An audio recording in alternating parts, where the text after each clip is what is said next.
Nuevamente agradecemos su presencia en este evento y los invitamos además a leer, citar y publicar en la revista CES Movimiento y Salud, que estará disponible de manera virtual en 2 ediciones anuales en nuestra página virtual que la tiene.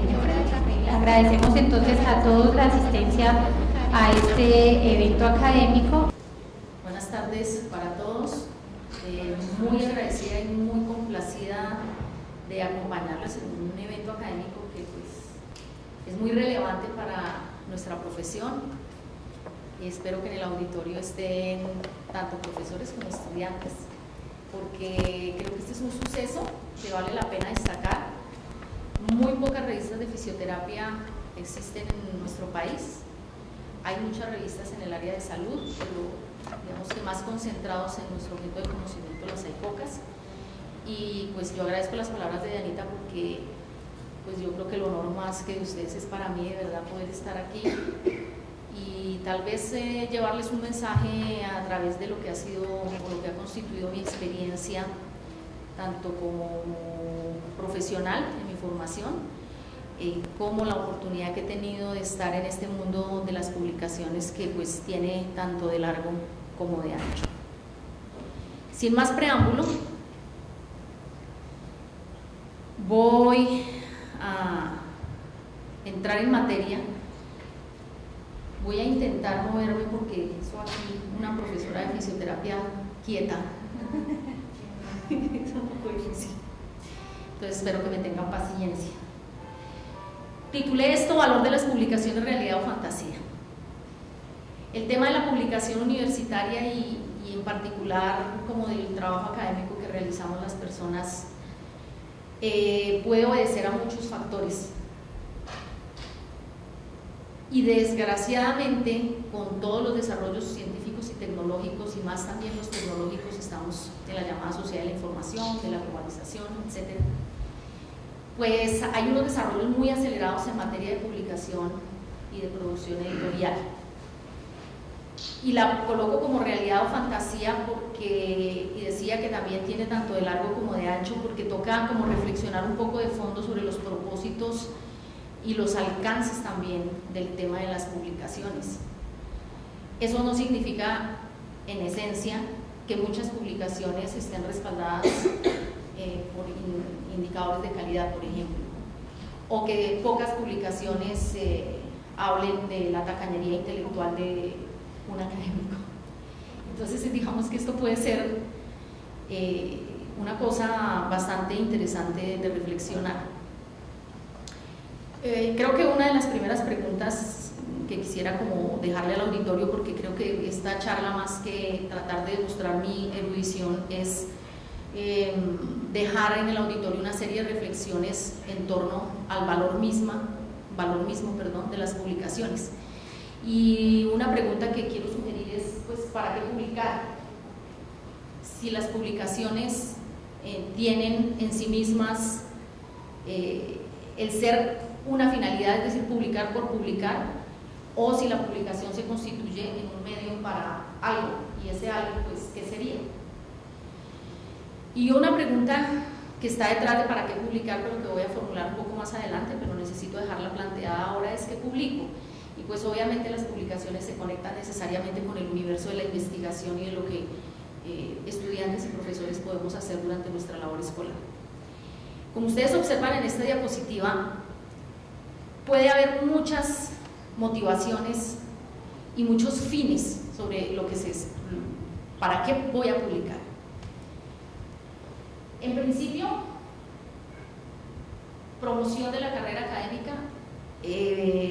Las personas que estamos en el mundo académico, que somos profesores, directores de investigaciones, sabemos que hoy por hoy las universidades han entrado en unos procesos de contrastación, de calidad, de mirarse entre sí, de comparabilidad, que hace que cada vez se instauren más mecanismos orientados a que las personas que pertenecen a este mundo universitario publiquen. Y uno es los escalafones docentes, que los tienen ya hoy por hoy todas las universidades. Las que no los tenían les dan durísimo en acreditación, entonces todo el mundo entró en la carrera de meterse en unos estándares de calidad, ya sea internacionales o nacionales a través del Consejo Nacional de Acreditación o también internacionales, y entonces ya los profesores también tienen un interés particular en que las publicaciones se convierten en un elemento que les va a facilitar ascender en ese escalafón docente. Entonces ahí hay una primera razón de por qué en un momento dado unos profesores quisieran publicar. Otra razón es que cuando tú te presentas a obtener un trabajo, y esto aplica inclusive para los recién egresados, entonces uno ¿con qué se presenta? Con su hoja de vida, y hoy por hoy uno de los ítems revisados a profundidad por los empleadores es publicaciones. Entonces ya entra a ser un indicador más, y eso te puede representar plazas laborales en mejores condiciones salariales si la hoja de vida está respaldada con algunas publicaciones. El tema de los incentivos económicos también se convierte en otra motivación de para qué publicar, que puede ir o no paralelo al tema de la promoción de carrera académica. Yo intentaba explorar un poco cómo funcionaba el escalafón docente, no conozco, por desgracia, muy de fondo la Universidad CES, pero pude durante el almuerzo compartir con mis compañeras fisioterapeutas y realmente veía que particularmente en esta universidad estos dos temas no van exactamente de la mano, es decir, hay unos incentivos económicos por publicaciones, pero ellos no se relacionan directamente con el ascenso en el escalafón. Entonces, digamos que es muy interesante pensar en eso, porque la publicación como motivación también puede estar respaldada por una mejora en el ingreso económico de los profesores. De hecho, en las universidades públicas se han presentado situaciones muy aberrantes en los últimos años en el tema de publicaciones, como lo señalaré más adelante, porque se convierte la publicación en una fuente de mejorar el salario. También otra de las finalidades de la publicación es poder acceder a plazas postdoctorales principalmente de universidades muy reconocidas, donde el tema de las publicaciones también entra a jugar un papel muy fundamental a la hora de recibir aspirantes. También puede cumplir el propósito de facilitar interacción con otras comunidades académicas, que es, digamos, una de las finalidades más originales, iniciales, que uno puede tener como investigador, si uno se quiere ubicar dentro de esa línea romántica de la investigación, pero también realista, y es compartir con los otros colegas el saber y lo que tú estás produciendo, y una forma de poder hacer esa interacción es a través de las publicaciones científicas. Obtención de proyectos de financiación para proyectos, ya sea de orden no nacional o internacional. Es decir, si uno va a presentarse a una convocatoria de conciencias, si la hoja de vida de los investigadores o su CIVILAC no está respaldado con investigaciones, pues la probabilidad de obtener recursos tampoco es muy alta. Y he dejado en otro tono la de proporcionar y divulgar evidencia, porque tal vez uno de los mensajes más potentes que yo quisiera señalar en esta conferencia es que el valor de las publicaciones tiene que estar centrado en el sentido social de la publicación, es decir, es yo hacia dónde estoy dirigiendo los resultados de mi investigación, para quién son. Es una pregunta que también en la que intentaré profundizar más adelante. En todo caso, si nosotros nos centramos en la publicación como medio, pues digamos que resulta bastante más atractiva para quienes estamos de lleno en esa visión que yo les llamé romántica, y no es, digamos, en un carácter peyorativo, sino como volviendo a la esencia de lo que significa la investigación como fundamento de la producción de conocimiento, y es proporcionar evidencia científica, divulgarla, comunicarla con otros, someterse a la crítica y avanzar en lo que puede ser la frontera del conocimiento de una disciplina o de una profesión. Para mí las demás finalidades de las publicaciones pues resultan accesorias, pero ustedes saben que en un país con las desigualdades como el nuestro es probable que el tema económico entre a tener un peso importante en las publicaciones, más allá de la calidad o lo que yo quiero decir o a quién se lo quiero dirigir.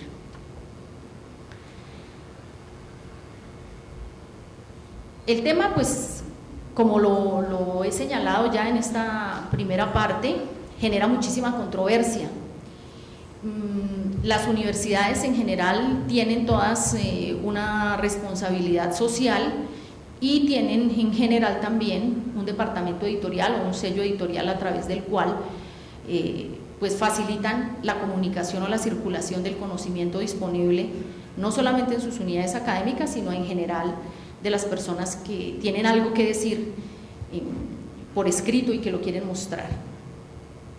En el 2009 se presentó una controversia muy interesante entre dos editores, como una confrontación pública que se dio a través de una publicación. Ahí está citado el Malpensante número 97 de 2009, donde Pablo Arango, un editor en una revista del eje, de una universidad del eje cafetero, se va con toda contra las publicaciones universitarias y abre su artículo con esa cita que está ahí encomillada: montón de papeles arrumados, mal escritos, que no aportan nada nuevo y que nadie lee.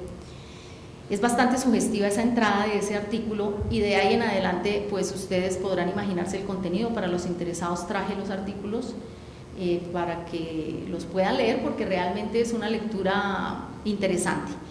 Coloca el dedo en la llaga Pablo Arango, criticando muy duramente precisamente esa mercantilización que se hizo de las publicaciones durante un buen tiempo en todas las editoriales, no en todas, porque esa es la respuesta de Morales que veremos más adelante, pero que hizo carrera el hecho de que la publicación se convirtiera en una finalidad, publicar por publicar, mejorar el sueldo. Se convirtió en una ruleta terrible de publicaciones donde entre los mismos autores, o un escrito con muchísimos autores, donde cada quien colocaba como autor al amigo para obtener los incentivos, donde los par review eran amañados. Bueno, es decir, eso se prestó para una serie de tergiversaciones amparados en una legislación del gobierno, y entonces ese era un señalamiento muy duro que, si bien Pablo Arango lo hace de manera particular para las publicaciones en el área de las ciencias sociales, no son ajenas al tema general de lo que implica esta controversia sobre el valor de las publicaciones universitarias. Se señalaban entonces desde este artículo muchas de las deficiencias y mucho del conflicto que hay sobre la finalidad misma de las publicaciones. La respuesta pues no se hizo esperar, y un editor muy reconocido responde al editor Arango, y también le recuerda varias cosas que también vale la pena tener en cuenta. Y uno es que la edición universitaria tiene historia y hay unos sellos muy prestigiosos, hay unas editoriales universitarias con una trayectoria impresionante, que el público además encuentra un valor muy importante en la producción, en las publicaciones que realizan las universidades, dado que en ellas se editan cosas que jamás una editorial comercial haría, porque no es negocio. Pero como las universidades no tienen de fondo, en general podríamos decirlo, aunque ahora si las universidades son empresas la cosa tiende a cambiar un poco, pero la vocación académica y científica de las universidades le hace a uno presumir que se pueden dar el lujo de editar cosas que no son comerciales y que van dirigidas a otro tipo de públicos.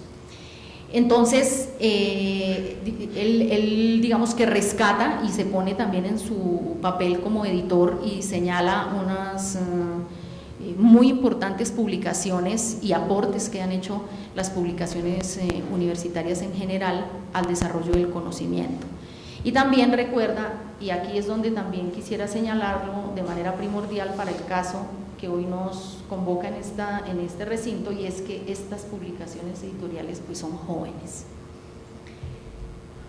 Nosotros estamos frente a una publicación que nace, y que nace casi contra todo, Hoy pocos son los que se arriesgan a montarse en la empresa de una revista. Mis respetos aquí a todas mis compañeras y pues todo el apoyo que se les pueda brindar, porque nadie que no haya sido editor sabe lo que hay detrás de trabajo y de lucha para sacar adelante una revista, porque como todo ente o ser que nace, pues si no se cuida y si no se hace lo que se tiene que hacer, mejor dicho, la mortalidad es altísima. Entonces casi que uno nace con una revista en cuidado intensivo y toca sacarla de ahí. Claro, los editores saben de qué estoy hablando, porque van a ver por qué en el juego de las publicaciones, y vuelvo un poco a la titularidad, realidad o fantasía, y es a qué nos estamos enfrentando en este mundo globalizado, qué es lo que tenemos enfrente y cómo tenemos que valorar lo propio contra lo internacional, lo local. Ya más adelante plantearé algunas de estas reflexiones. Escribe en un artículo el profesor Miguel esto que tiene mucha relación con lo que estamos hablando en un artículo reciente. La presión que uno siente al tener que publicar en estas revistas es muy grande y por esto los investigadores lo intentamos una y otra vez. Esto es debido a que todos los sistemas de incentivos en el mundo académico están atados a obtener este tipo de resultados de publicación. Es decir, hay una voz muy potente de todas partes que le dicen a uno que si lo que publica no está en una revista Easy, pues, o una revista con una superindexación, pues más o menos vale nada, o si vale muy poquito. Por eso el valor de las publicaciones es tan relativo. ¿Vale para quién?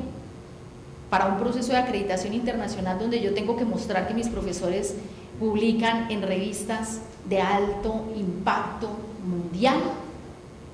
¿Y a quién le llega ese contenido? Bueno, ahí hay una buena pregunta. Entonces, a veces descuidamos digamos el valor de lo local o de lo nacional, porque tenemos la mira puesta en que el reto es publicar en revistas de alto impacto. En este sentido, pues también quiero señalar que las universidades tienen una responsabilidad sobre su producción editorial.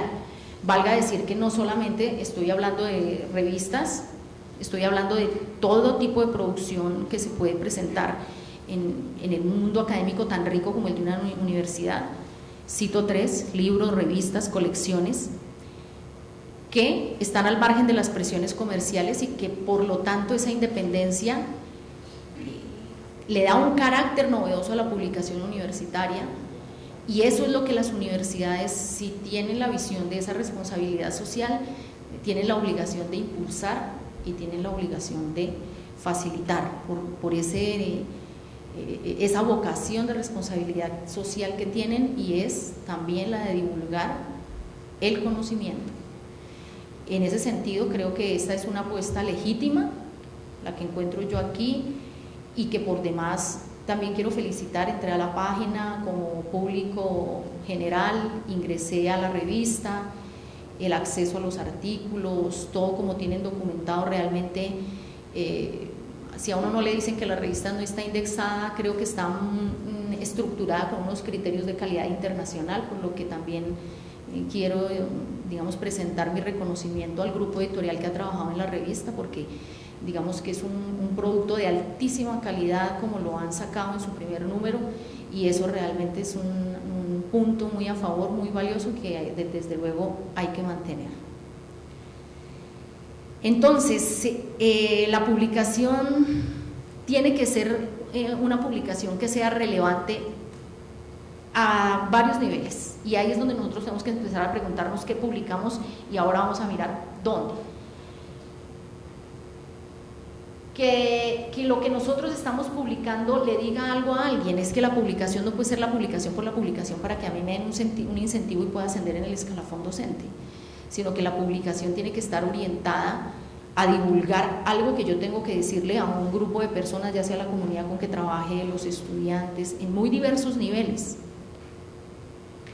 Entonces, las universidades en ese sentido tienen la responsabilidad de divulgar hallazgos que son socialmente útiles, que normalmente no son comerciales, porque por alguna razón eso no coincide.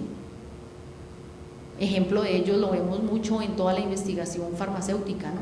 Recientemente sale también un artículo de por qué no se publican los hallazgos de los experimentos fallidos, o de lo que sale mal en las experimentaciones en esta área, por ejemplo, si no siempre se publican los éxitos. Entonces por ahí hay unas publicaciones que pueden ser interesantes de revisar. Bien, sobre el otro tema que sería ¿qué publicar? Viene otra situación bien interesante de analizar al interior de la universidad, y es que como en esa carrera loca estamos en los procesos de acreditación, estamos en los procesos de reconocimiento nacional o internacional, y los profesores tienen que tener publicaciones, y es muy paradójico porque el profesor, que es el que queda en el ojo del huracán, porque obviamente es un escrito, quien escriben, vamos a ver que no solamente los profesores, también los estudiantes pueden contribuir a la producción documental de una universidad, pero en este caso los profesores, la primera pregunta que se hace uno, a mí me tocó hacérmela también en el momento, y es ¿y qué publico? ¿Sí? La voz viene muy potente de arriba, hey, profesores, hay que publicar. Bueno, además que tampoco te lo están diciendo, es un imperativo, hay que publicar. No te están preguntando, oye, ¿quieres publicar? Hay que publicar. Se avecina el proceso de acreditación, se avecina el proceso tal. Entonces, por favor, grupos, va a haber clasificación de grupos de investigación, productos de ciencia y tecnología. Y los profesores están un poco ahí contra la pared preguntándose, ¿y qué publico? Bueno, es muy importante, sobre todo en programas jóvenes. Yo entiendo que el programa de fisioterapia de la Universidad CES viene en un proceso de evolución, donde primero hizo un trabajo inicial con la Autónoma de Manizales, y donde después tomó la gobernabilidad de su propio programa y está en ese proceso de crecimiento. Pues bueno, los profesores vienen con un historial académico de donde provengan. Este es un programa muy rico en todas las regiones del país, me contaban, hay pastusos, creo que solo les faltaba costeños y llaneros, y de resto representan muy bien variadas zonas del país. Uno viene con un bagaje intelectual, con un bagaje de experiencia, pero ¿qué es lo que nosotros también vamos a construir al interior de nuestra universidad y de nuestro programa? Que en últimas es donde nosotros ponemos el ojo, el horizonte, la meta, hacia dónde nos dirigimos. Entonces aquí es clave, antes de salir a publicar como una loca, a ver qué tengo por ahí entre papeles sueltos, es bueno, hacia dónde yo me dirijo, a dónde voy a concentrar mis esfuerzos. Claro, lo que pasa es que en temas, sí se dan cuenta que en la línea de tiempo eso como que está desfasado, porque a mí no me están preguntando, oye, ponte a hacer esta cosa para publicar en 5 años, no, yo tengo que publicar más o menos como este año mínimo un artículo, o 2, bueno, no sé, a veces las universidades inclusive le ponen a uno el número de publicaciones, tantos artículos al año, un número. Y cuando uno está contra la pared, pues entonces tiene que buscar de dónde saco yo esas publicaciones, pero en principio habría que hacer una buena lectura de contexto en torno a dónde está la producción de conocimiento en el área que a mí me interesa. Eso no lo tienen que hacer solo los profesores, muchachos, ustedes también. Todo lo que nosotros hacemos, bueno, ¿dónde está la producción de conocimiento en esas áreas? ¿Cuál es esa frontera? ¿Cuáles son las apuestas del programa? Directivos, ¿hacia dónde se dirige el programa? Y si bien uno tiene que tener un enmarque o un encuadre mundial, uno también puede mirar las tendencias hacia dónde se dirige la fisioterapia en Norteamérica, pero pues es que tal vez las necesidades locales de Norteamérica no son las mismas de nosotros, ni las de Japón, ni las de China, ni siquiera las de Chile o Ecuador o Venezuela.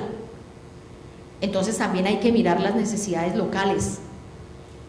En un país tan diverso como el nuestro, las necesidades que tenemos aquí en Medellín o en Antioquia, pues seguramente no son las mismas que en el Cauca, o que en Bogotá, o que en Cundinamarca.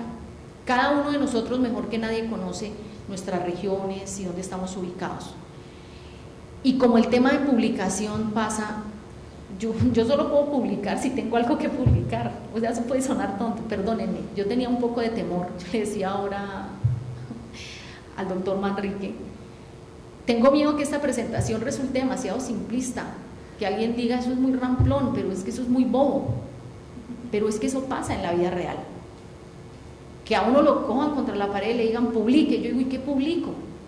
Bueno, habrá quienes tienen que publicar, como les digo, cada profesor viene con una trayectoria académica, pero es que aún en el mundo académico se crean unos sofismas. Muchos de nosotros nos formamos magísteres y eso de la suficiencia investigadora en la maestría descubrimos que era una farsa, que salimos magísteres y la suficiencia investigadora, y uno decía, ¿y cómo dónde está? ¿Y yo a qué hora me volví? Y uno se rasca la cabeza y en la universidad le dicen, ah, usted ya, el magíster, claro, el magíster, venga para acá, usted es aquí, el tigre para esto y esto y esto. Y a veces la formación, la misma calidad de algunos programas de maestría no da esa suficiencia investigadora. La suficiencia investigadora la ganamos en el terreno, formulando los proyectos, desarrollando los proyectos, y obviamente que los programas académicos nos tienen que dar una rigurosidad metodológica. Pero también la pregunta es, ¿yo qué investigo? Creo que antes de decir qué publico, la pregunta también es ¿qué investigo? ¿Para qué investigo? ¿Para quiénes investigo? Y en un programa joven esa pregunta también puede ser bastante pertinente. Mini pausa para mojar la palabra.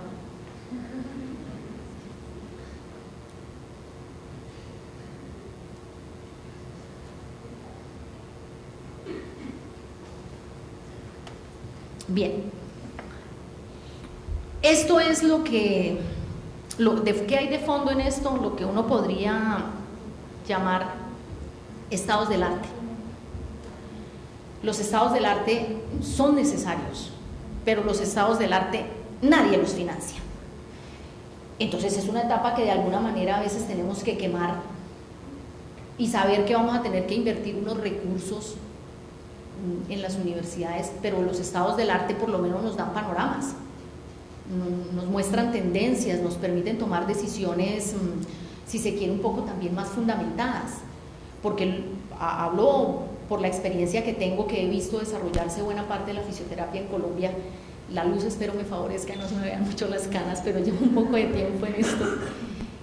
Y es que por la manera como se desarrolló la fisioterapia en Colombia, nosotros muchas veces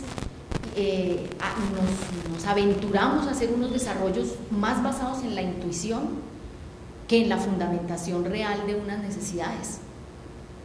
Entonces, si quien está a la cabeza dice, oiga, no, chévere, jalémosle al tema de la actividad física porque es que a mí me parece buenísimo y a nivel global eso se necesita, hagámoslo, entonces jalémosle a eso. Y a veces como que eso no responde a las necesidades, por eso quiero señalar que este aspecto que va ligado a la producción de conocimiento y por ende más adelante a la publicación, está ligado al poder enfocar hacia dónde nos dirigimos como programa, qué queremos formar, cuál es el perfil que yo quiero formar en mis estudiantes, cuál es la apuesta académica de una manera, digamos, sustentada, fundamentada.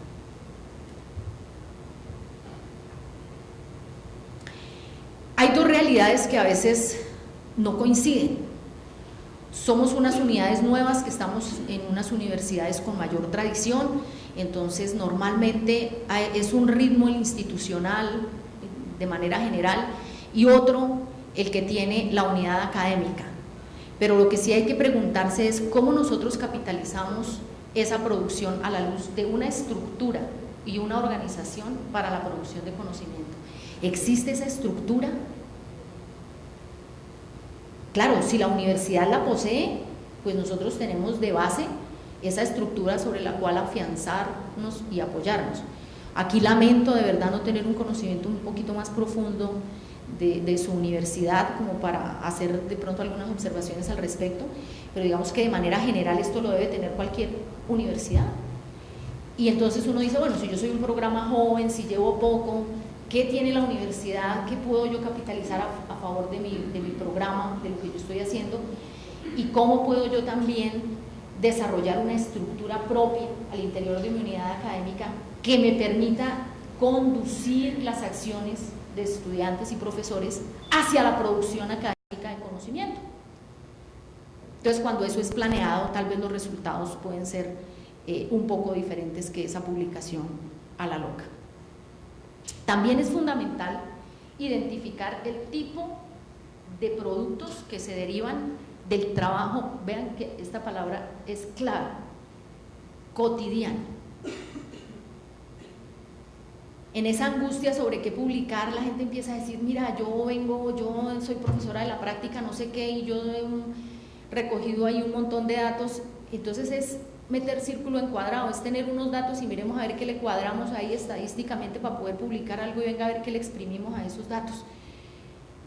Cuando nosotros podemos hacerlo a la inversa, planear nuestras acciones, sistematizarlas de manera intencionada, con una organización adecuada, que eso sí va a permitir tener una producción un poco más ordenada. Entonces, fíjense que no solo hay que pensarse el tema de la investigación, hay que pensarse el tema de las prácticas pedagógicas, hay que pensarse el tema de los programas, hay que pensarse, por ejemplo, toco de manera muy precisa el tema de la práctica, porque la práctica en fisioterapia es monumental, son nuestros haceres, es donde nosotros ponemos en juego, donde nosotros demostramos si la competencia se desarrolló o no, donde yo tengo que desarrollar la habilidad de argumentación, de análisis, de todo. Entonces ahí las estrategias pedagógicas no son menores. Creo que por accidente me volví. Y entonces hay en este telón de fondo, porque es que como la publicación es algo que yo veo al final de un proceso, entiendan que la publicación es algo que va, casi que es el reflejo, la decantación de un proceso. Bueno, y si yo no tengo proceso, ¿qué decanto? Entonces detrás de eso hay un montón de cosas que pensar y de qué articular y de qué organizar para que eso en un momento dado se traduzca en una producción académica. Valga decir, cuando hablo de prácticas pedagógicas, el proyecto educativo institucional de la Universidad CES declara que está centrado también en el estudiante, que la universidad tiene una vocación de una formación integral donde el estudiante va en búsqueda de su conocimiento, es autogestionada, es un conocimiento autogestionado por el estudiante. Y ese modelo pedagógico implica que haya unas prácticas pedagógicas. Y ustedes dirán, pero bueno, luego no era sobre publicaciones que iba a hablar esa señora. Pero tiene todo que ver, porque resulta que las prácticas pedagógicas, si yo, por ejemplo, desde el punto de vista pedagógico me planto en unas estrategias de aprendizaje basado en problemas o de aprendizaje basado en proyectos, el resultado en términos de producción académica es otra cosa, porque son estudiantes y profesores trabajando casos, trabajando proyectos, no para una asignatura, sino a lo largo de un grupo de asignaturas probablemente que todos piensan, por ejemplo, un mismo problema. Y eso va a hacer que los estudiantes entiendan que la lógica de producción de conocimiento está en otra línea, porque es que esta es otra lucha fundamental. El discurso dice, los investigadores se hacen en las maestrías, y muchos de los que hemos hecho maestrías descubrimos que tampoco hay. ¿Y entonces dónde? En la estructuración de proyectos, en la realización del trabajo de campo, en la sistematización, en la rigurosidad, y eso lo podemos hacer al interior de la universidad de estudiantes y profesores. El tema de la rigurosidad y del método no es un tema menor, pero tiene que haber todo un andamiaje detrás que respalde el que en un momento salga una publicación de calidad, porque yo sí puedo publicar. En esa línea de la diapositiva inicial, uy, vea, con buena imaginación les garantizo que uno se puede sacar sin despeinarse unos 10 productos. si se contrata un tigre que le sepa maquillar unos datos, ¿sí? Las cosas a veces bien dichas y bien presentadas de alguna manera y pueden pasar, y además, como les decía, con el auspicio y la vagabundería de algunas editoriales, pero esa no es la idea. La idea es que nosotros vayamos a paso seguro, vayamos certeros en lo que estamos construyendo, que vayamos haciendo procesos, y los investigadores del futuro pues serán nuestros jóvenes estudiantes ahora. Clarísimo, un estudiante de pregrado no es un investigador, pero un estudiante de pregrado sí debe salir con unas competencias básicas para la investigación, para que cuando él haga sus estudios avanzados, en algún momento logre su suficiencia investigadora.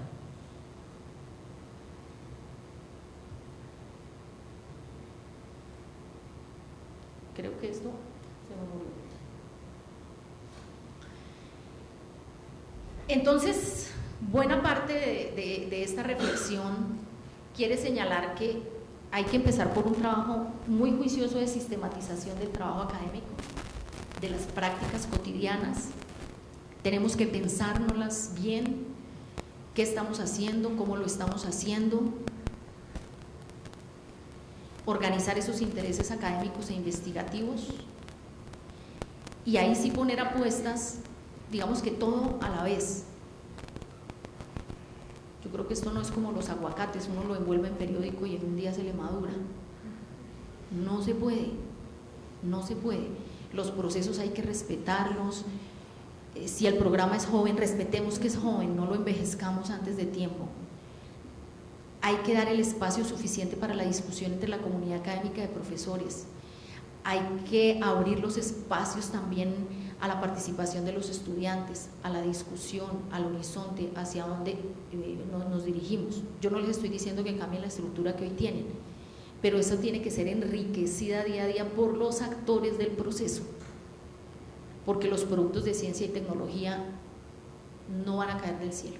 Nosotros tenemos que trabajar para construirlos.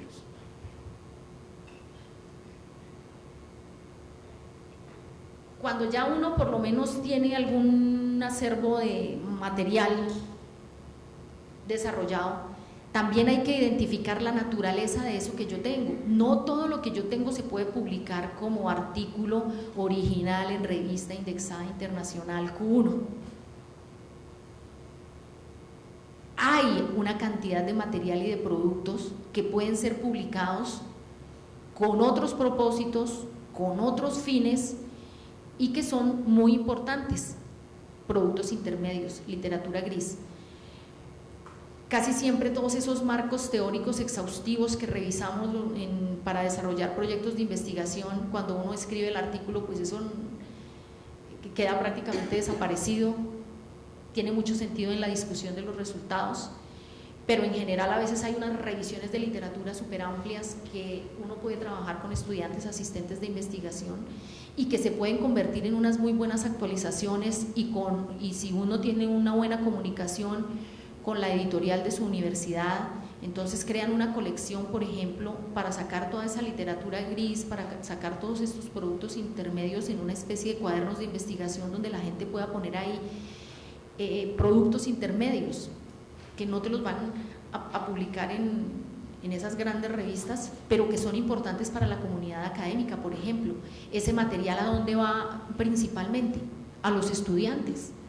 Es una lectura de clase, se propone como material didáctico, como material académico. Hay muchos proyectos que se desarrollan por fases, entonces a veces uno dice, no, es que pues ya no podemos publicar porque desarrollamos la primera fase y se frustró y no sé qué. Bueno, hay que mirar, esos desarrollos intermedios también se pueden publicar, resultados preliminares de otras maneras. Los resultados finales en general van a artículos originales, pero hay otro tipo de experiencias académicas que uno puede capitalizar también en publicaciones, porque no todo, como les digo, y quiero ser enfática en eso, son artículos de investigación. Pues de hecho las revistas también tienen artículos de revisión, reflexión, estudios de caso, artículos originales, etcétera, etcétera. Son las secciones de la revista. pero yo estoy hablando aquí también de otra serie de productos que pueden ser más útiles internamente para la circulación académica, para el debate, inclusive entre profesores, entre grupos, en fin, que tienen otro valor. En el tema pedagógico, por ejemplo, el programa de fisioterapia de la universidad CES tiene una línea en educación, esa parte me parece muy bonita que deberían también desarrollarla, y es sobre las prácticas pedagógicas, ¿no? Creo que esa línea, esto se puede ir en dos vertientes, pero habría que ver cómo lo hacen, y fíjense que habría una cosa un nicho de investigación ahí que me parece muy bonito, y es por ejemplo la enseñanza de la fisioterapia. Poco hay sobre la enseñanza, ¿cómo enseño yo a la gente a moverse? Es una cosa que es muy loca en nuestra profesión, ¿no? La mayoría de fisioterapeutas son sedentarios, pero le enseñan a una persona a moverse y le recomiendan, le prescriben el ejercicio, o sea, somos unos tigres de la teoría y a veces en la práctica no tanto. Pero bueno, son paradojas simplemente. Pero me refiero a que en las prácticas pedagógicas también hay mucho por explotar en materia de investigación, también se pueden sistematizar investigaciones de aula y eso también es publicable. Es decir, habría que también explotar mucho los nichos de conocimiento que ustedes piensan desarrollar y buscar más bien cuál es el tipo de publicación que mejor ajusta a los productos académicos que tenemos, siendo uno de ellos pues los artículos originales. Centrándonos ya un poquito más en el tema de la producción de artículos originales, de artículos científicos. Creo que el objetivo fundamental y más para el caso de la fisioterapia es la producción de evidencia científica. Nuestra disciplina necesita urgentemente producir evidencia de todo lo que hace. Comentábamos más temprano en una reunión con directivos de la universidad cómo el tema de fisioterapia, que es una profesión joven, se encuentra en una encrucijada frente a un sistema de salud como el colombiano, donde la reforma que se viene en salud es durísima en el tema de rehabilitación. Están prendidas las alarmas creo que en todas las facultades de salud del país, en todos los movimientos que están en contra de los efectos devastadores que ha producido la Ley 100, y la reforma que se viene es más devastadora todavía para los programas de rehabilitación, y hablo en particular para las personas que se dedican al área clínica, al ejercicio de la fisioterapia en el área clínica, porque está allí en el articulado, que aún está sin aprobar, que las EPS se reservarán el derecho de autorizar solamente aquellos procedimientos que cuenten con evidencia probada de su eficacia, eficiencia y efectividad, separadamente. O sea, no dice solo evidencia, sino que la separa la eficacia, la eficiencia y la productividad. Así por ese lado a usted le pueden casi que cancelar todos los tratamientos, porque puede quedar probada la eficacia pero no la eficiencia, probó la eficiencia pero no la efectividad, y ahí en eso se nos puede ir la vida, y si ya queda en la ley, queda en la ley. Bueno, no estoy diciendo que los fisioterapeutas tenemos que reaccionar a la nueva legislación y a la ley solamente, pero sí deja al descubierto también una falencia grave en nuestra disciplina, y es la evidencia científica, la falta de evidencia. Entonces nosotros sí tenemos bastante trabajo por hacer, mucho trabajo por construir para producir esa evidencia, y pues el camino es la investigación. Quisiera señalar de todas maneras que cuando me refiero a ciencia y cuando estoy hablando de evidencia, no estoy hablando solamente de evidencia proveniente de las ciencias cuantitativas. Es para mí como antropóloga una aclaración necesaria, porque ha hecho carrera, y además de donde viene originalmente el tema de la evidencia científica, que son de las ciencias positivas. Entonces la única ciencia válida era la ciencia positiva, la del modelo biomédico. Entonces la ciencia social también produce evidencia. Entonces nosotros podemos, a través de procesos investigativos, obtener tanto de las ciencias naturales como de las ciencias sociales evidencia que es científica. ¿Qué es lo que la hace que sea evidencia y que sea científica? La rigurosidad del método. Esos resultados que producimos de investigación son resultados de un proceso de investigación riguroso, sistemático, ajustado a criterios de validez. Y eso aplica también para las ciencias sociales. Hay un imaginario que por fortuna está cambiando, que las ciencias sociales, pues ahí no hay rigor científico,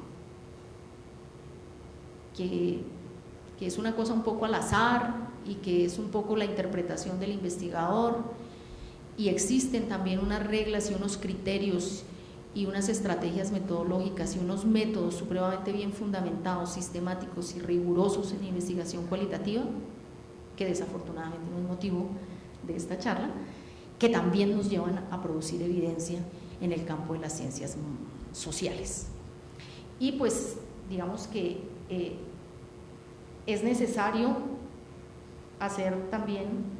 trabajar un poco sobre la ruptura de ese paradigma cuantitativo. Y lo digo sin prevención, digamos, pero como nosotros provenimos de las ciencias biomédicas y tenemos una influencia tan potente del modelo biomédico en el que nos desarrollamos, entonces me parece justo reconocer que el objeto de conocimiento de la fisioterapia hoy por hoy, el movimiento humano, es tan diverso, es tan complejo, que reducirlo a las variables cuantitativas pues resulta absolutamente insuficiente. Y como estamos hablando de investigación, y como estamos hablando de publicación, y como estamos hablando de evidencia, pues necesariamente también tendremos que producir evidencia alrededor de nuestro objeto de conocimiento anclados en las ciencias sociales.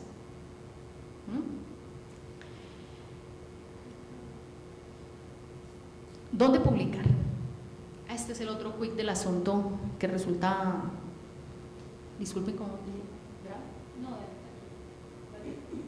¿cuánto me queda? Bueno, ¿dónde publicar? Si yo ya tengo clara la naturaleza de lo que tengo entre manos, si tengo una sistematización de experiencias, si tengo el resultado de una investigación, creo que aquí hay una pregunta fundamental, y es: ¿quiénes son los interesados en conocer esos resultados? ¿O todos los resultados los debo de enviar todos al mismo grupo de personas? Uno descubriría que a veces las publicaciones pueden ser más ricas de lo que uno se imagina, porque, como les decía, en el proceso investigativo es tan rico que uno diría: listo, toda la revisión de literatura va para trabajo académico con los estudiantes, pum, eso va a un cuaderno de investigación. Trabajé 3 categorías grandes de análisis, listo, esta categoría la puedo volver un artículo y la puedo poner allí. O sea, uno tiene que empezar a mirar lo que tiene, dónde queda mejor ubicado y a dónde sirve más, a quién le sirve más. Fíjense que, por ejemplo, mucho del trabajo que hacemos en práctica, que puede ser sistematizado, que puede ser riguroso, que puede provenir de una estrategia pedagógica basada en proyectos, puede terminar en una cartilla que va a la comunidad. Pero una cartilla también es una publicación. ¿Le ponemos ISBN? No sé, eso lo discutimos con la editorial dependiendo de la calidad de la producción, qué tipo de material. El material didáctico también es publicable, profesores, como obra. Entonces, en materia de publicaciones hay una riqueza enorme. ¿Quiénes son los interesados en la información y de qué manera y en qué fuentes acceden? Esto es supremamente importante porque las publicaciones también tienen que acompañarse de un lenguaje apropiado. Lo mismo que nos pasa en clínica, muchachos. Si yo quiero despistar a mi paciente, uso todos los términos técnicos. Llega a casa: ¿cómo te fue por el médico? No sé. La señorita me dijo que tenía un desgarro patelar. ¿Y eso qué es? No sé, yo no sé si me iré a morir. Entonces, el lenguaje es clave. Si yo voy a producir un material que va a la comunidad y mi comunidad tiene poca capacidad de lectura, seguramente voy a tener que hacer un material didáctico con imágenes o con video, o tengo que hacer otro tipo de producción. Pero si yo voy a hacer ese mismo material y lo mando a la revista Q1, no, eso no me niveló, no, pero de hecho no, lo que acabo de decir es, perdónenme, me retracto. Zumbito.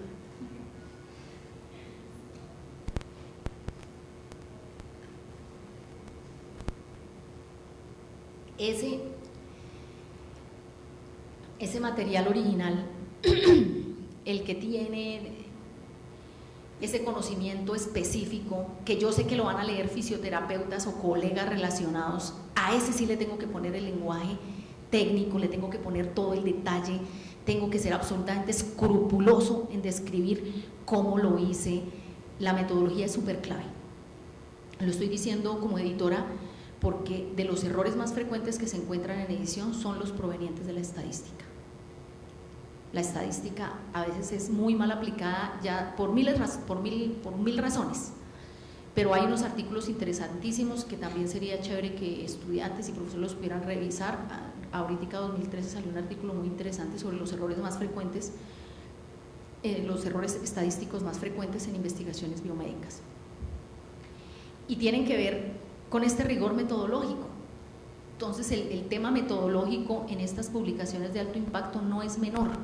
El lenguaje, la forma como yo escribo es supremamente clave.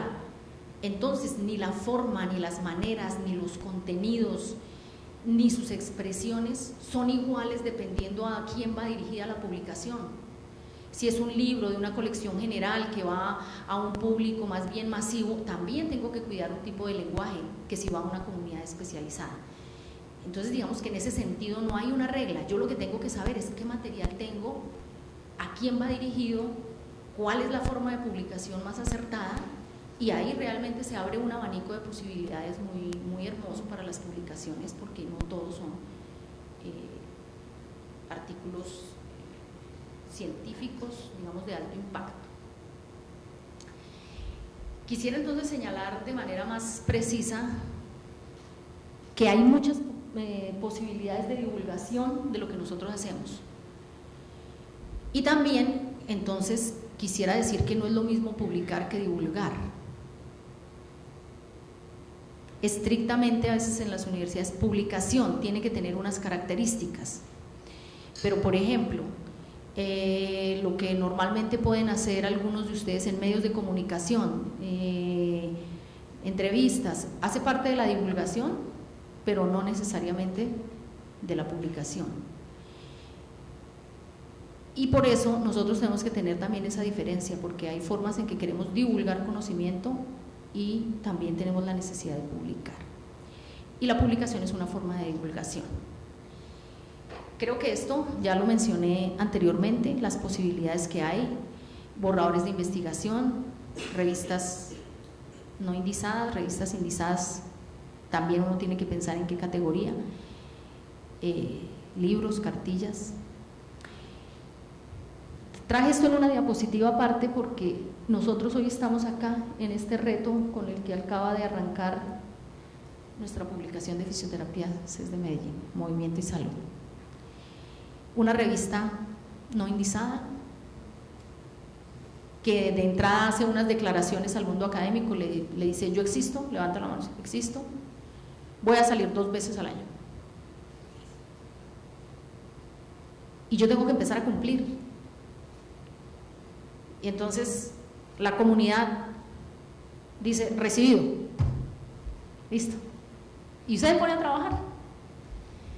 Y a la vuelta de un tiempo, usted va y toca la puerta. ¿Se acuerda que allá en el 2013 lancé mi revista? Quiero que me mire, venga y vea que yo he cumplido. Y he cumplido, y ese he cumplido significa pasar de ser una revista no indizada a estar indizada. ¿En dónde? Pues donde yo me presente. Entonces quiero tocar por eso con ustedes el tema indexación en inglés, indización, y uno ahí también va recorriendo el camino. hay escalones, entonces las de las Colciencias tienen categoría C, B, A2, A1, y a nivel internacional hay otras formas. Entonces el camino por recorrer para una revista es largo, implica muchísimo trabajo, implica cumplir con estándares. Por eso inicié mi conferencia, digamos, resaltando el trabajo inicial, es decir, salieron a la palestra pública no regular, no, la revista Movimiento y Salud de la Universidad CES salió muy bien en la foto, está muy bien en todo, en fondo, en forma, tiene sus estándares, es muy claro, los peer review, todo.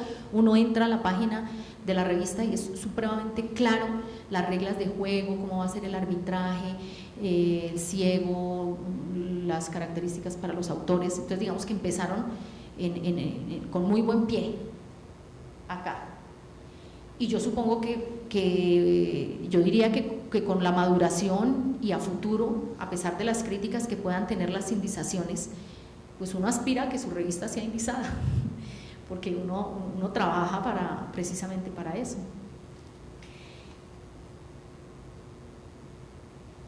Entonces, ¿qué hay que cuidar de nuestra revista?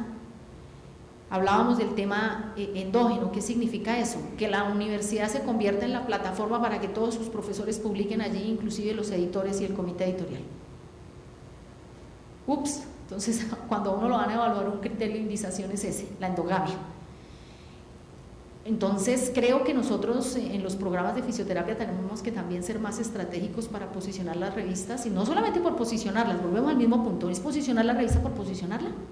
No, es que si yo digo que mi revista es un órgano de difusión de la fisioterapia, entonces lo que yo escribo me lo difundo con mis compañeros aquí al interior de la universidad. No, yo quiero que a mí me lean también allá en la Universidad del Rosario, en la Universidad del Cauca, en Popayán, en UIS, en Colombia. Entonces creo que nosotros tendríamos que hacer un trabajo colaborativo de las revistas, primero para que circule más el conocimiento. Decía en mi presentación, Dianita, que yo había publicado. A ver, ¿ustedes saben qué he publicado yo? ¿Alguien conoce alguna publicación mía? Por favor, que levante la mano. ¿Vieron? ¿Ah? Y se supone que yo tengo las ¿qué publicaciones?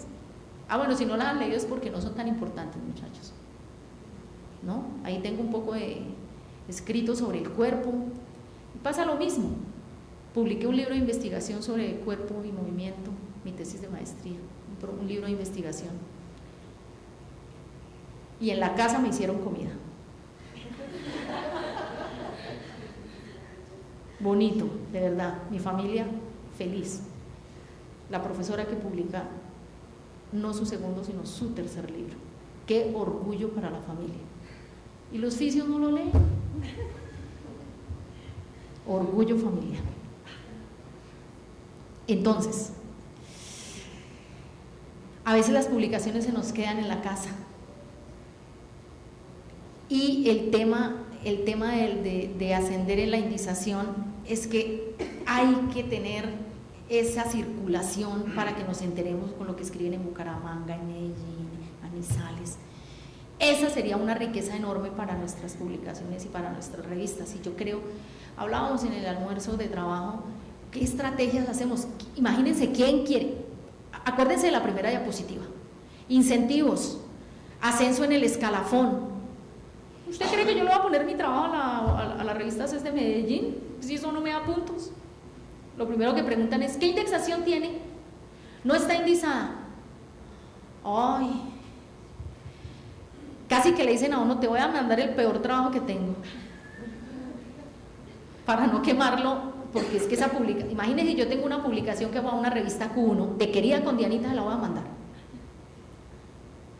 Pues la queremos mucho y todo eso, pero tal vez dicen no. Por eso yo tengo que identificar el tipo de producto, porque tal vez los productos más especializados no los voy a poner por ahora en la revista Movimiento y Salud, pero sí algunos proyectos más pequeños, con muestras no tan representativas, pero que son parte del ejercicio académico que hacemos, que eso nunca va a ir a una revista Q1. Podemos con los estudiantes trabajar estudios de caso, pueden ir a la revista, pero también hay que invitar a los colegas de las otras universidades que están en la misma situación de nosotros, publiquémonos nuestros artículos, revisémonos, arbitrémonos. Claro, no le vamos a decir a la gente recibo uno de aquí, CES de Medellín, no, usted no puede publicar aquí. Ay, tampoco. Bueno, a nuestros colegas, a nuestros estudiantes, también les vamos a publicar en nuestra revista. Pero si cuando vienen a hacer la evaluación para la indización y todos los artículos son internos, no te la van a indizar, porque la endogamia es del 80, del 90 o del 100%. Creo que el máximo permitido está en el 40%. Entonces, si usted tiene 5 artículos, 2 o 1 deben ser internos. Si tienes 10, 4 máximo. Entonces, ahí también hay que medir muy bien cuál es el volumen, porque cuando uno se lanza en una revista tiene que tener cuidado, tiene que tener un mínimo de originales que también se lo miran en la indización. Tengo que ir mínimo con unos 3 o 4 originales mínimo en cada número. No importa si yo no tengo artículo de revisión, no importa si no tengo artículo de reflexión, pero originales sí que lo miran para avanzar en ese proceso de indización. Un tema que es muy importante es también considerar los derechos morales y patrimoniales en las publicaciones. Cuando uno trabaja para una universidad, por ejemplo en el caso de la Universidad CES, todo lo que yo produzca en mi tiempo de trabajo y bajo ese contrato laboral, patrimonialmente le corresponde a la universidad, pero los derechos morales son inalienables, son de la persona, es decir, el autor es Sandra, el autor es Virginia García, ¿sí? Pero el usufructo sobre ese material, o sea, el derecho patrimonial, es de la institución. Y eso lo tenemos que tener claro, porque hay otro tema aquí de por medio. Un proyecto de investigación, uno tiene, por ejemplo, asistentes, tiene un mundo de gente que participa en el proyecto, y mucha gente pregunta, ¿y quién va en la publicación? El que escribe. O sea, yo por haber venido y haber en la lluvia de ideas del primer día, haber dado unas 3 o 4 ideas y decir, ala, y me tumbaron y a mí no me pusieron en el artículo. ¿Cómo? ¿Y que no me pusieron? Si es que eso no es de poner a nadie. Los artículos no se escriben solos. ¿Usted escribió? ¿Qué escribió? ¿Cuál fue su aporte? Es autor el que escribe. Ahí hay un conflicto, por eso muy bravo en las asesorías de los trabajos de grado de los estudiantes. Los autores son los estudiantes. El profesor se mata, trasnocha, se quema la pestaña, le corrige 10.000 veces. Pero si el profesor no escribe, no es autor. Aparecerá como asesor del trabajo de grado, pero no es autor en sentido estricto. En el tema de las publicaciones también es bueno conocer estos detalles de los derechos morales y patrimoniales. El tema de la indización también puede ser otro sofisma. Tengo 2 de los más grandes y reconocidos índices aquí en las diapositivas, pero quiero que se detengan en esto. Estos son bases de datos, ¿sí? ISI fue por mucho tiempo el coco. Ay, pertenecer a ISI, que una revista estuviera catalogada en ISI. Entonces eso se vuelve una especie de logia,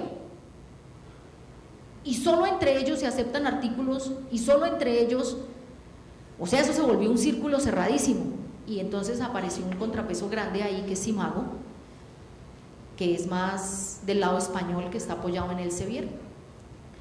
Esta es originalmente,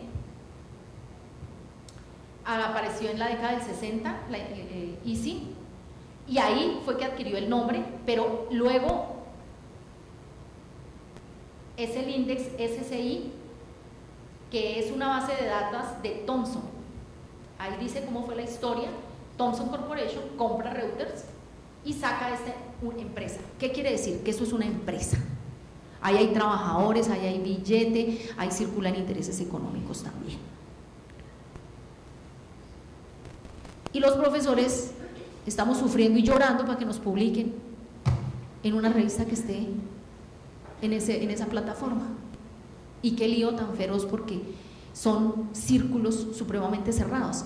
Entonces hay inclusive grupos de académicos que se han revelado: no publicamos abiertamente en revistas CICI, no nos interesa publicar en revistas CICI, estamos en contra de la indización, y si no habla de nuestra calidad, nosotros, entonces como que todo aparte, una cosa bastante subversiva. Entonces ahí se crea una controversia muy grande sobre realmente qué dice la indización. A mí, digamos que me gusta un poco más el trabajo que se hace desde Simago, que es otro ranking, y este portal, ¿por qué es interesante? Porque te está dando indicadores científicos, es decir, estos desarrollaron una plataforma muy amable, es una plataforma fácil de acceder y de manejarse, es el SJR, así lo pueden buscar en Mr. Google, aparece ahí de una, el Simago, y uno entra ahí y puede buscar la revista que quieran, y ahí le aparece su ranking, te da el factor de impacto, es decir, cuántas veces te citan, quiénes te citan, te lo hacen gráfica, te muestra, o sea, es una cosa bien jalada, bien interesante. ¿Y qué hizo entonces esta empresa que es la que trabaja con las revistas de Elsevier? Ahí se recoge, por ejemplo, Scopus, que era otra base de datos grandísima, que no era reconocida por ICI, pero que era tan grande que todo el mundo decía, pero ¿cómo? Y entonces Scopus no me la valen, porque entonces las universidades decían solo ICI. Entonces resulta, ya Colciencias también está diciendo, bueno, vamos a considerar Scopus, pero esto está creciendo tanto que parece que finalmente van a terminar reconociendo también Scopus y otras bases de datos. Esto para decirles, muchachos, es que a uno no se le puede ir la vida tratando de publicar un artículo ICI. Ahora, pues si se lo publican, a veces el trabajo es tan bueno que le llega a uno por añadidura.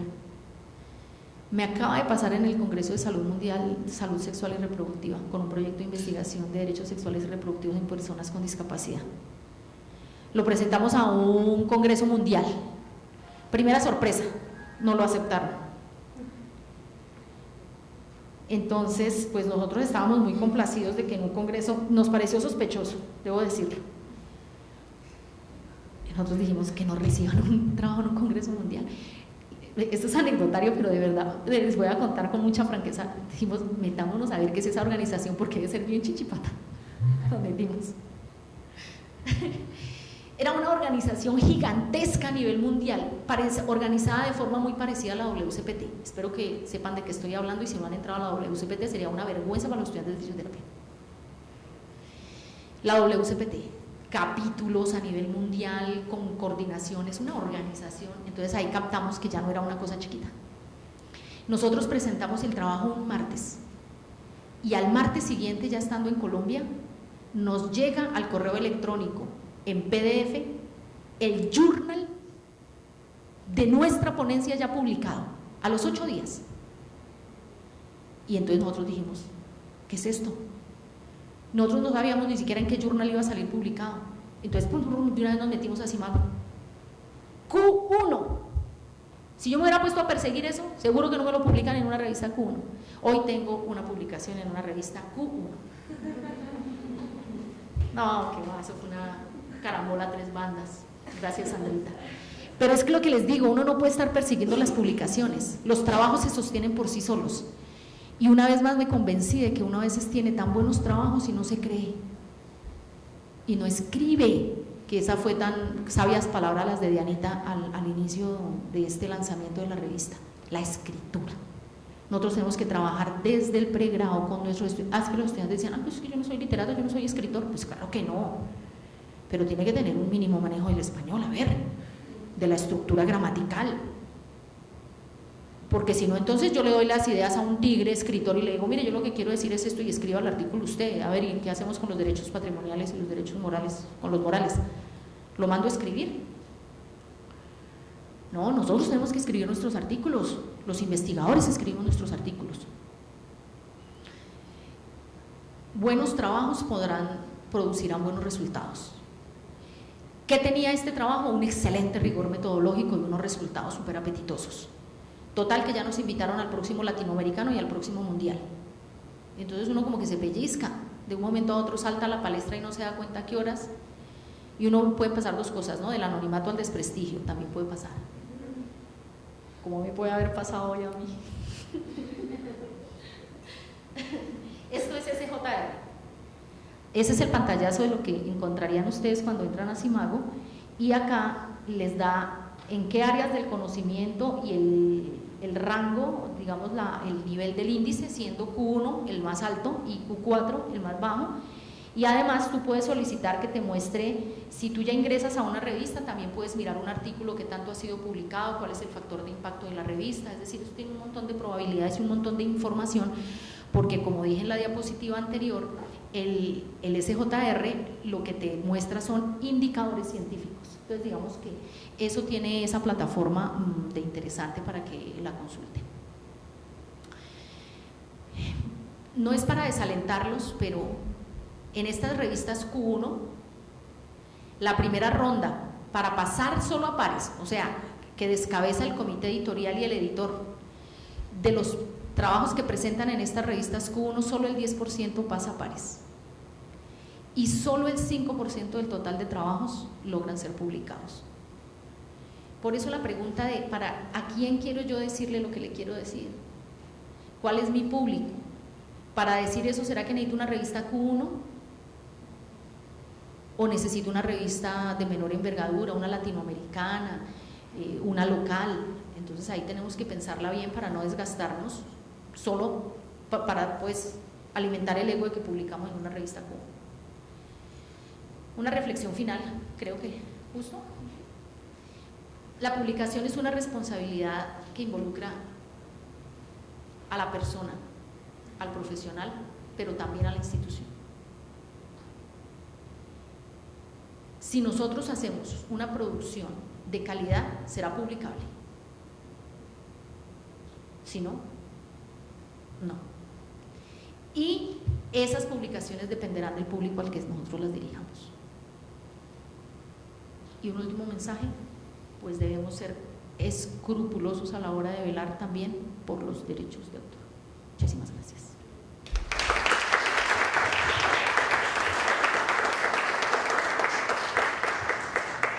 No sé si habrá espacio para preguntas.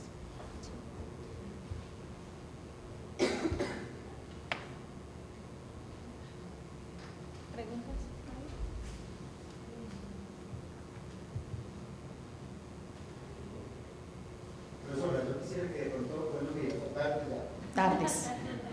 Yo soy Francisco Ochoa, soy el editor de la revista de CESMES.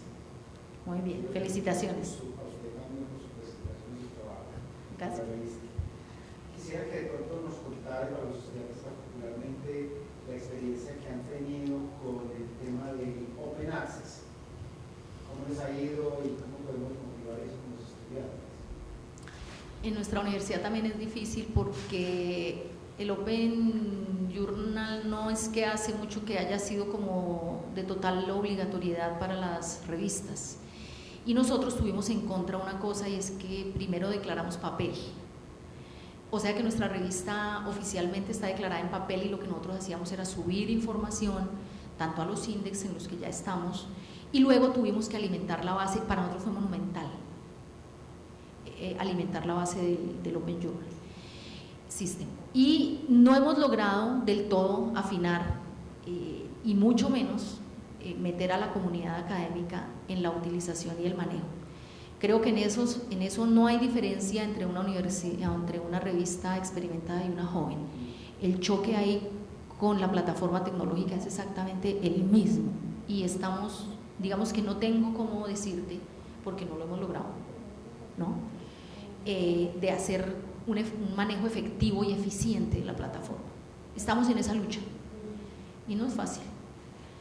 En nuestra contra juega que a veces tenemos también obsolescencia en los equipos, y bueno, no sé a ustedes cómo les ha ido en el manejo de la plataforma, pero a veces resulta insufrible.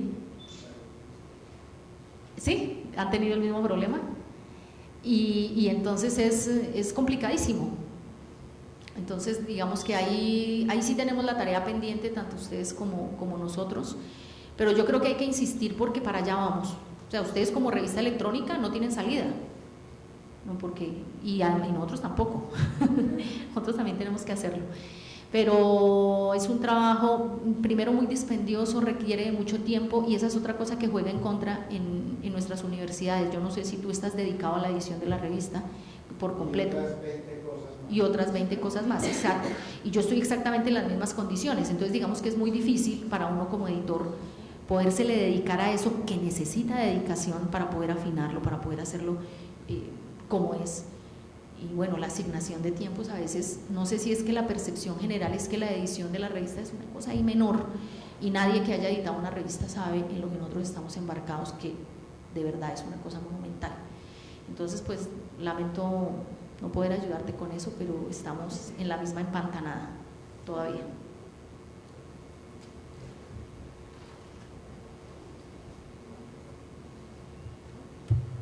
Muchas gracias por su tiempo y por su presencia.